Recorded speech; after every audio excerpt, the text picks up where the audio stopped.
Bonjour à tous et j'espère que vous allez bien. Donc aujourd'hui une petite vidéo vous présentant un des matériels que nous avons au lycée. Donc c'est une installation à deux postes de froid. Donc ici on le distingue, là ici chambre froide positive avec la porte fermée, et puis ici la chambre froide négative. Donc là bien sûr les installations sont à l'arrêt. Voilà, donc ici on retrouve la chambre froide. Donc là ici le groupe de condensation associé. Donc il y a un seul groupe de condensation pour les deux postes de froid. On distingue bien ici le compresseur et sur le compresseur ici là, le variateur donc, qui est intégré au compresseur. C'est un groupe BOC.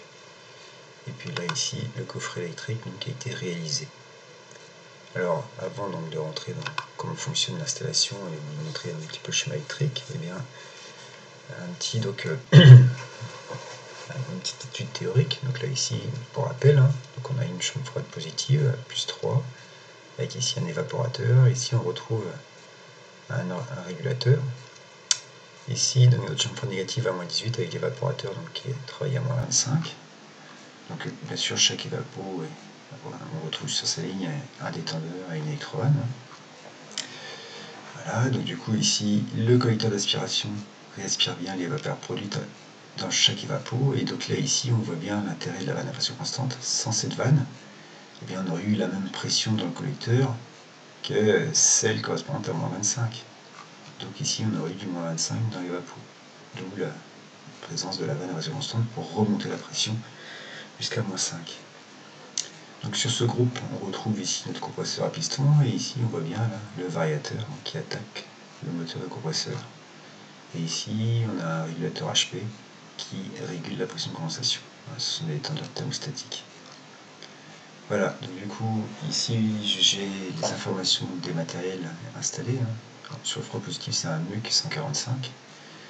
Donc Friga, sur le négatif c'est un MUC 345, c'est du Friga aussi, et là ici notre groupe BOC qui développe lui 13,7 m3 par heure à 50 Hz.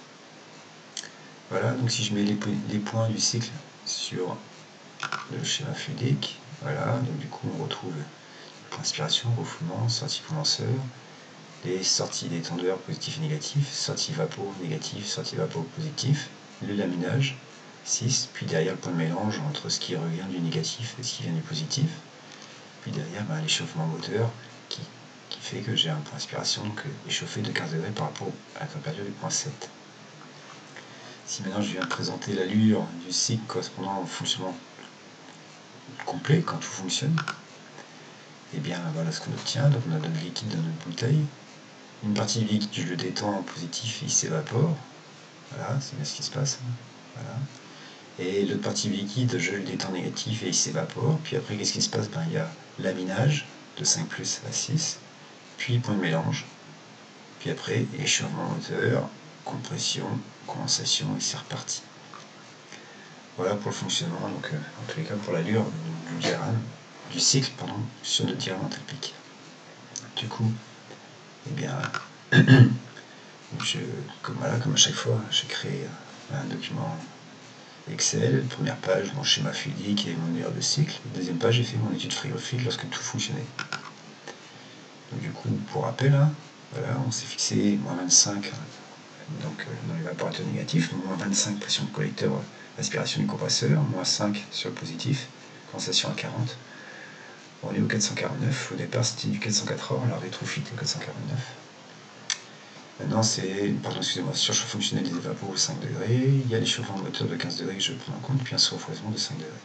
Avec tout ça, j'ai pu renseigner à certaines informations, donc tout ce qui est en noir c'est ce que je peux renseigner de suite, et tout ce qui est en rouge, c'est le résultat donc, de calculs.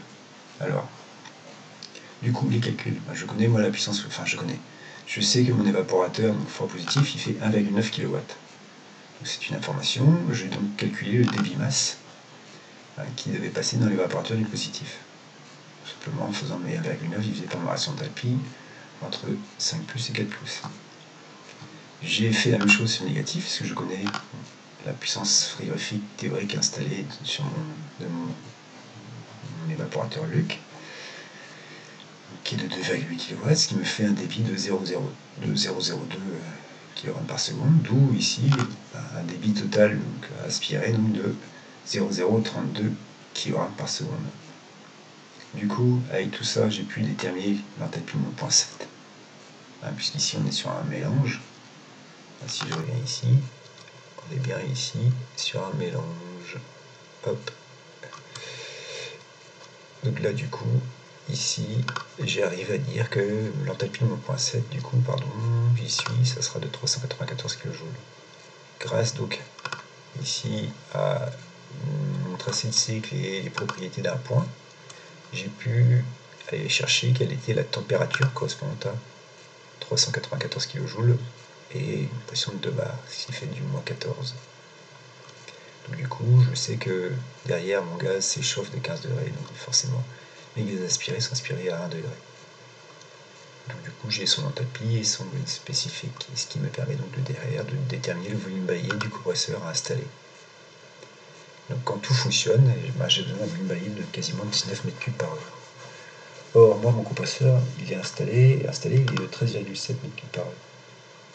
Donc, du coup, je peux calculer la fréquence à laquelle doit tourner le compresseur pour obtenir 18,9 m3 par heure.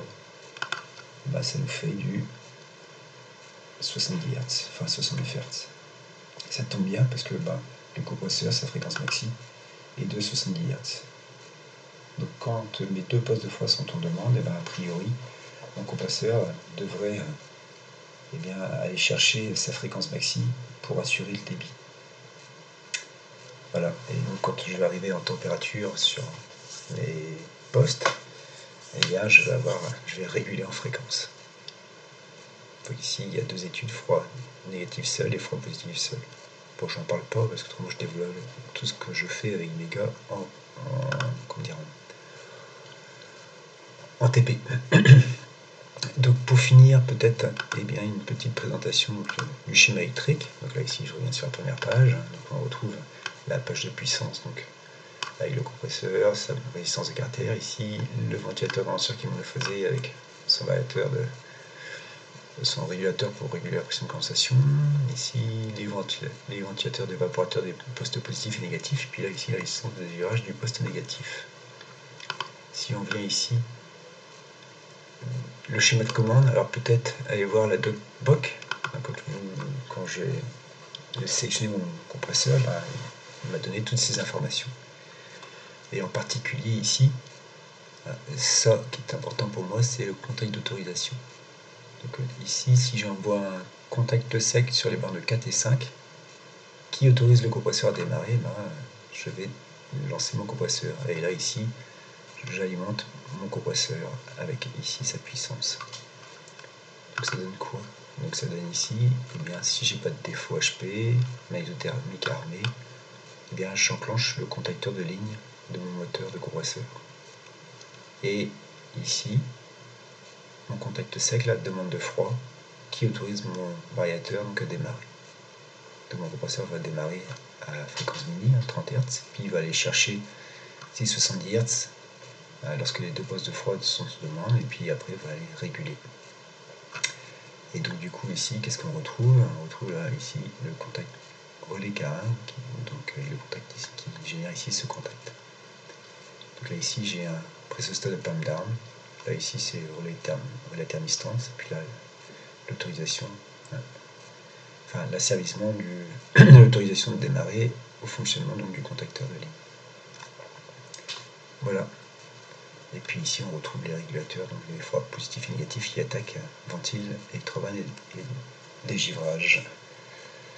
Et puis dernière page ici, comme d'habitude, puissance, commande et boîte de dérive.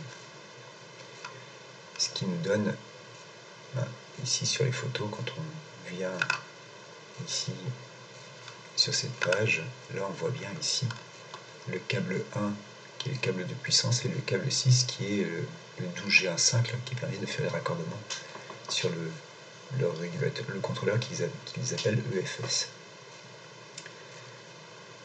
Voilà, donc je vous souhaite une bonne journée.